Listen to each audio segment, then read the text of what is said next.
अब जलूस इनका निकलना है तो कुछ ना कुछ, तो क्या पता नहीं अब मुझे कि इंडिया गेट पे ट्रैक्टर से जाना पड़ जाए, बुलेट से जाना पड़ जाए, तो सारी चीज़ें चलानी आनी चाहिए ना, क्योंकि 26 जनवरी पे जाके वहाँ परेड करेंगे। देखिए हम जाएंगे भारत का अपने तिरंगा लगाकर ट्रैक्टर पे, ठीक। अगर वो हमें रोकते हैं, तिरंगे पे पानी डालते हैं, तो वो गद्दार, ठीक। देखिए 9 तो वही बता रहे हैं कि 9 में गलती है, 12 हम बता रहे हैं, बचे कितने? 3। फाड़ के फेंको रद्दी में, बात खत्म। बचाई क्या उसमें? नहीं आई। अब हमें समझ आ रहा है कि हमारे बड़े बुजुर्गों ने बीजेपी को क्यों नहीं लाए। अब आया समझ। 17 रुपए किलो गेहूँ हमारा ये लोग लेते हैं, 14 रुपए किलो लेते हैं, ठीक। और ऐसा वो जो 1.5 आंख पौने 2 आंख वाले बाबा हैं, वो उसमें क्या मिला देते हैं, तो वही 45 रुपए किलो बेच रहे हैं। राजनाथ सिंह को तो इतना भी नहीं पता ये जो सीजन चल रहा है, इस फसल में कौन सी वाली बुएगी, खरीफ की या रबी की। किसान नहीं है, जींस पहनते हैं किसान नहीं है, इनको इतना ना पता। 15 किलोमीटर 10 किलोमीटर पे दूरी पे जाके देखो, फॉर्च्यूनर में स्कॉर्पियो में गोबर डूबे, लाख लाख रुपए की तो भैंस बन रही है। ये हमें बता रहे हैं कि हम जींस क्यों पहन रहे हैं, हम पैंट क्यों पहन रहे हैं, ये किसान ना, ये ना क्या ना है हमारे।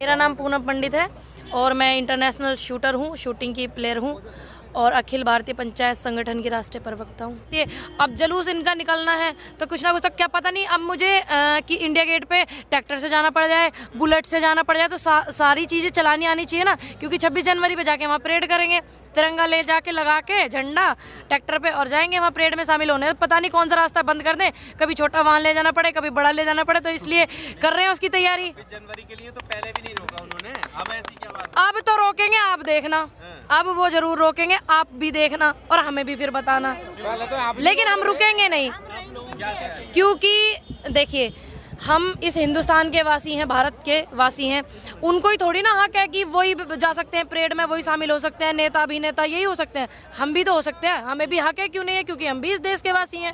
तो इसलिए जाएंगे 26 जनवरी पे तिरंगा लगा के ले जाके ट्रैक्टर पे और शामिल होंगे। हमारा भी मन है कि हम कभी 26 जनवरी पे शामिल नहीं हुए हैं परेड में, तो जाएंगे, इसलिए ट्रैक्टर चलाते हैं। देखिए हम सरकार का विरोध ना भी करेंगे तब भी वो हमसे करवाएंगे, क्योंकि वो काम ही ऐसे करेंगे, हमें जाने नहीं देंगे, मजबूरन विरोध करना पड़ेगा डेफिनेटली। हाँ जी, हमें पता, लगता नहीं पता है, आपको भी पता है ये वाली चीज, ठीक है। तैयारी बस यही है, जाएंगे बहुत सारे। देखिए हम 1 मिनट रुक जाइए। देखिए हम जाएंगे भारत का अपने तिरंगा लगाकर ट्रैक्टर पे, ठीक। अगर वो हमें रोकते हैं, तिरंगे पे पानी डालते हैं, तो वो गद्दार, देशद्रोही, ठीक, वो गद्दार हम नहीं जी ना, हम तो जाते हैं, हम तो अपनी जो देखिए हम अपने हिंदुस्तान का लेके जाएंगे, किसी संगठन का नहीं लेके जाएंगे, सिर्फ हमारे हिंदुस्तान का होगा। झंडा लेकर जाता है आंदोलन, पुलिस फिर भी नहीं जाने देती। क्यों नहीं जाने देती है? हम बिना तिरंगे के चले जाएंगे तब भी ना जाने, हमें हक नहीं है क्या 26 जनवरी में शामिल होने का? आंदोलन करने हम शामिल होने जाएंगे, वो तो ये बोल रहे हैं ना आंदोलन करेंगे, हम तो शामिल होने जाएंगे, वो जबरदस्ती हमसे कह रहे हैं आंदोलन करो आंदोलन करो। सरकार कह रही है कि विरोध करने वाले किसानों की जो मांग है हम संशोधन करने के लिए तैयार है, लेकिन ये मान ही नहीं रहे हैं। आप एक बात सुनिए, संशोधन किस चीज में किया जाता है, किस चीज में किया जाता है, आप ही बताइए। 1 मिनट, किस कानून में? संशोधन का मतलब क्या होता है? गलती को सुधारना, गलती को सुधारना। 1 मिनट सुनिए। आपको लगता है ना कि अगर दिक्कत है तो आपको देखिए 9 तो वही बता रहे हैं कि 9 में गलती है, 12 हम बता रहे हैं, बचे कितने? 3। फाड़ के फेंको रद्दी में, बात खत्म। बचाई क्या उसमें, बताओ आप। और संशोधन इसलिए बोल रहे हैं क्योंकि उन्होंने गलती की है, सबको पता है। वो कानून उसमें संसद में पास हो गए, इसने पूछ के करा मारता है, ये बताओ, मारते पूछा। सुनो, सांसदों ने पास करा, चटोरपंथी करके करवा दिया, पे मर गए वे दिख रहे हैं आपको, दिख रहे कहीं वे, और उन्होंने करवा दिया उनसे पास। मोदी जी ने जबरदस्ती करवा दिया होगा क्योंकि वो अडानी अंबानी जी की गोदी में बैठे हुए हैं। देखिए नीति बनाने के लिए तो आपने उन्हें बैठाया है ना भैया, नीति बनाने के लिए हम जैसे युवाओं से गलती हो गई, और 70 साल तक इनकी सरकार इतने नहीं आई, 2-3 बारी तो आई है बीजेपी, कहाँ आई है, और नहीं आई। अब हमें समझ आ रहा है कि हमारे बड़े बुजुर्गों ने बीजेपी को क्यों नहीं लाए, अब आया समझ। मोदी जी कह रहे हैं कि गंगा की तरफ पवित्र है हमारी नीयत किसानों के लिए। अच्छा, उनकी नियत किसानों के लिए पवित्र है। देखिए सुनिए, उनके परिवार नहीं, कुछ नहीं, हम लोगों के परिवार भी है, आप लोगों के भी परिवार होगा, वो गंगा की तरफ पवित्र है, हम अपने परिवार के लिए इतना करने जा रहे हैं, हम पवित्र नहीं है। फैसले भी पवित्र हैं, ये वो बोल रहे हैं उनके फैसले पवित्र है, उनके बोलने से क्या हो रहा है भैया? वो तो ये भी बोलते हैं ये खालिस्तानी है, पाकिस्तानी है, वो ये वाली बात भी सच है। बताइए आप, अपनी आदमी पहचान किस चीज से दिखाता है? कहते किसान चौमुखी विकास होगा, किसानों का धनाढ़ होंगे, और विकासशील किसान हो स्मार्ट जाएंगे। होंगे, आधुनिक होंगे। भैया देखिए, स्मार्ट तो हिंदुस्तान का हर बच्चा स्मार्ट है, वो छोड़िए आप, वो तो हर बच्चा ही भारत का स्मार्ट है जी। विकास नहीं चाहते। किसान विकास तो चाहे, ये नहीं चाहते, जब तो ये इतने बड़े बड़े गोदाम बनवा रहे हैं। अडानी अंबानी जी के 2017 में बन चुके हैं, क्योंकि उनको पता था ये वाला कानून आने वाला है, तभी तो उन्होंने बनाए इतने बड़े बड़े एग्रीकल्चर फार्म हाउस। आपको हमको नहीं पता, उनको पता है, तभी हानि होगी, किसानों को हानि होगी। आपको पहले से कैसे पता? अब आप एक बात बताइए, हमें पहले से पता होती तो पहले ही इनके बनने से पहले ही ना विरोध करते, बनने के बाद में करा। उनको पता था पहले से कि ये वाला कानून आने वाला है, बड़े बड़े फार्म हाउस बना दो, बड़े बड़े एग्रीकल्चर्स बना दो, इतनी इतनी जमीन लेके बना दो, स्टॉक करना है किसानों का, जो फसल है हर चीज उनकी स्टॉक करनी है। उनको पता था पहले से ही, 2017 में बन रहे हैं अडानी जी के, हमें तो बाद में पता चला है, तभी तो हमने विरोध करा, बनने के बाद। भैया पहले कहाँ पता था? उन्होंने बनाया ठीक है, किंतु ये कैसे कह सकते हैं कि आपको हानि होगी, किसानों को लाभ नहीं होगा? 10 रुपए की चीज 2 रुपए में हमारी खरीदेंगे, ठीक है? अभी कैसे कह सकते हैं? पहले से कल्पना क्यों कर रहे हैं? अरे भैया कल्पना क्यों ना करे, मट्टी पलीत कर दी है। 17 रुपए किलो हमारे गेहूं बिक रहे, और उसका बेच रहे पतंजलि वालों का 45 रुपए किलो। और क्या क्या जरूरत है बताओ आप? 17 रुपए किलो गेहूं हमारा ये लोग लेते हैं, 14 रुपए किलो लेते हैं, ठीक। और ऐसा वो जो 1.5 आंख पौने 2 आंख वाले बाबा हैं, वो उसमें क्या मिला देते हैं, जो वही 45 रुपए किलो बेच रहे हैं। और क्या दिखाएं आपको, ये भी तो देखो आप। उनकी ग्रोथ तो बहुत डाउन हो गई है, उसके बारे में नहीं कह सकता कुछ भी। क्या डाउन हो गई है? उन्होंने 1000 करोड़ से 5000 करोड़ पे आ गए वो। 5000 करोड़ पे, तो अभी तो देखना वो 5000 पे भी नहीं रहेंगे, क्योंकि मट्टी पलीती ऐसे ऐसे लोगों ने करी। कह रहे हैं कि ना समझ है ये लोग ना उनका काम क्या है? चलो हम ना, 1 मिनट बाबा रुको, वो उनका काम क्या है? चलो हम ना समझे, उनका काम क्या है? बाबा हैं, ज्ञान देना, ज्ञान की तरफ बच्चों को समझाना, ज्ञान के रास्ते पे लेना, कि बिजनेस करना। वो ज्ञान कर रहे हैं, बिजनेस कर रहे हैं भैया, वो तो बिजनेस कर रहे हैं। करोड़ का जो है उनका वो हो गया। बिजनेस करके अनुभव हो गया है कि दोनों को लाभ कैसे होगा, किसान को भी, उपभोक्ता को भी, जी। और क्या नाम है उसको, बाबा को भी। देखिए 500,000 करोड़ का आदमी, 500 करोड़ का आदमी, अब 1200 करोड़ का हो गया डेवलपमेंट उनके में हुआ।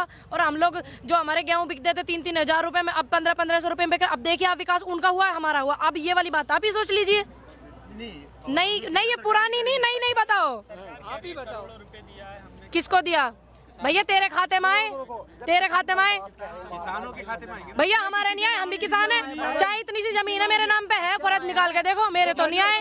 बताओ आप। मैडम जी लास्ट प्रश्न है मेरा, जी। राजनाथ सिंह जी ने कहा है इसको लागू करके देखिए आप। किस चीज को? इस नियमों को लागू करके देखिए, कानून को लागू करके देखिए, हानि होती तब विरोध करना, पहले से विरोध क्यों कर रहे हैं आप? देखिए अब राजनाथ सिंह कह रहे हैं कि इसको लागू करके देखे। राजनाथ सिंह को तो इतना भी नहीं पता ये जो सीजन चल रहा है, इस फसल में कौन सी वाली बुएगी, खरीफ की या रबी की। किसान है, उनके बारे में ऐसा नहीं कह सकते आप। क्यों कह सकते? तो आके बताए ना कौन सी फसल बुएगी, आके बात करें यहाँ पे, हमें भी बताएं कि हल में कितना लोहा लगे और कौन सी फसल इस सीजन में बूरी। राजनाथ सिंह जी आके बताएं हमें।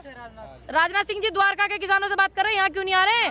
ये चटोरों से बात क्यों कर रहे हैं? बताओ यहाँ कौन सा बम फट रहे हैं? उनको मार लेंगे, पकड़ के बिठा लेंगे, क्या कर लेंगे ये लोग? यहाँ पे आए, बैठ के खुली पंचायत करें। आपको भी तो बुलाया था वहाँ पे, सभी लोगों को, आपको ये प्रतिनिधि उनको बुलाया था। देखो हमें बुलाया था, ठीक है। अभी एक लड़का फोन कर रहा था बहुत देर से, ये लोग यहाँ से तो आने नहीं दे रहे इस बच्चे को। खोड़ा से आना चाह रहा था वो, यहाँ पे दीदी मैं आ रहा हूँ, ठीक है। उसको यहाँ रोक लिया, 56 बार फोन आ गया। मैं बोल रही हूँ बेटा बात कर, आने देंगे उसको। यहाँ तक 1 किलोमीटर दूरी पे तक तो आने ना दिया, हमें वहाँ तक जाने दे रहे। 56 जी का हमको रोका उन्होंने। विज्ञान भवन में 4-5 दौर की वार्ता हो चुकी है, आप ऐसे नहीं कह सकते। कैसे नहीं कह सकते? हम तो सब कुछ कह सके, बहुत सालों से यही कह रहे थे, हम चुप थे। वार्ता के बारे में, वार्ता के बारे में 4 कैमरे लगा के कमरे में बंद करके ये कर रहे बैठक, खुली बैठक करें। 4 कैमरे लगा के कमरे में बैठक करें, क्यों ना कह सके? हम तो कह सके जब हमें कुछ पता ही नहीं चलने का। कल तो पीएम साहब ने खुली बैठक की, इतनी सारी बैठकें की। किससे करी थी? हम कहाँ मर गए थे भैया? हम तो डेली आवे यहाँ भैया। जो 1 बोतल में आ रहे थे, आधा पौवा उन्हें दे रहे हैं, 500 रुपए मारे थे, उनसे बैठक कर रहे हैं। हमसे करें आके यहाँ। आप उनके बारे में ऐसा बोल रहे हैं, वो आपके बारे में बोलते हैं। भैया सुनिए, हमारे बारे में तो वो ये भी बोला है कि किसान नहीं है, जींस पहनते हैं, किसान नहीं है। इनको इतना ना पता, 15 किलोमीटर 10 किलोमीटर पे दूरी पे जाकर देखो, फॉर्च्यूनर में, स्कॉर्पियो में गोबर डूबे, लाख लाख रुपए की तो भैंस बंध रही है। ये हमें बता रहे हैं कि हम जींस क्यों पहन रहे हैं, हम पैंट क्यों पहन रहे हैं, ये किसान ना, ये ना, क्या ना है हमारे। नहीं, अभी मैंने सुना था हरियाणा में किसान ने 54 लाख की बड़ी भैंस बेची थी जी। तो किसान तो और तरह विकास कर सकते हैं, इसमें समस्या कहाँ है? भैया एक बात बताओ, 54 लाख की भैंस बेची थी, इन्होंने थोड़ी बोली लगाई थी उसकी इतनी औकात थी, उसने बेच दी। और दूसरी बात, नरेंद्र मोदी जी सारे काम वाम सब छोड़ के, और ये जो इनके और है, भैंस के पैसे गिनने गए होंगे। हम तो गए ना, हमें पता ना। 54 लाख की जैकेट पहन सकते हो, 54 लाख की भैंस नहीं बेच 1.5 लाख का पहन रखे हैं वो, 10 लाख का सूट पहने हैं और कह मैं फकीर हूँ इस देश का। उनका ये कहना है कि किसान जो हर तरफ विकास कर रहा है, उस बार उन्हें इतना आगे निकल चुका है इस बिल से, और आगे किसान जो बोल दिया, तेरा पैन क्या लाभ का है? भैया एक बात बताइए, जब उन्होंने एक चीज मान ली, सारी बात खत्म करिए, एक चीज उन्होंने मान ली कि हम इस बिल में संशोधन करेंगे, तो इसका मतलब गलत है। ठीक है, 9 तो वो गलत मान ही रहे, इसमें 12 हम कह रहे हैं। फाड़ के फेंको, क्या है